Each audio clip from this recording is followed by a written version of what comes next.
We are going to be discussing relative frequencies. Relative frequencies are found by taking each frequency and dividing it by n, the total number of data points in a data set. Here again is our Math Concepts Chapter 1 and 2.1 quiz scores frequency table. All the scores are listed here and their corresponding frequencies.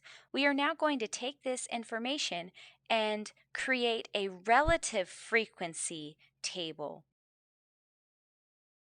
Now you need to have a title. The only difference in this title, which is extremely important, is that you have what n equals. And remember, if you don't have what n equals, you can just take the frequency table, add up all these numbers, 1 plus 1 plus 1 plus 2 plus 4 plus 4 plus 2, get 15, and that's what n equals. It's very important Here that we that have is all the listed in the scores relative listed. frequency table. And then to determine the relative frequency, what we do is we take the frequency of the score 1, which is 1, and we divide it by n, which is 15. So it's 1 divided by 15, which is 6.7%. We do the same thing for a score of 5. It has 1, so it's going to be 6.7%. The 6 has a frequency of 1 divided by 15. It has a relative frequency of 6.7%.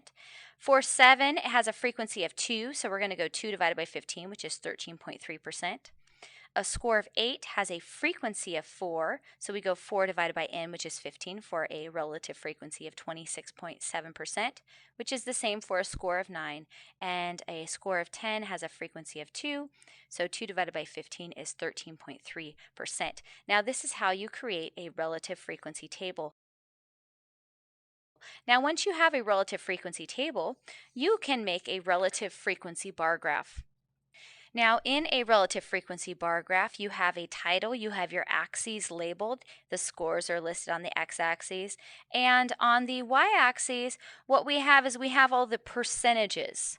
So this is the percentage of students receiving a score. And if you see here, the relative frequency for a score of 1 is approximately 6.7%. There are no scores for 2, 3, or 4, so that would be 0%. 5 and 6 has 6.7 again. 7 has about 13.3%. And 8 and 9 have 26.7% as their relative frequency, and 10 has 13.3% as its relative frequency. So that's how you make a relative frequency bar graph. So just remember, when you're looking for relative frequency bar graphs, you are dealing with percentages. Also, it's very important in the title that the size of the data set is in the title. So n equals 15. That needs to be there on the bar graph as well as the relative frequency table.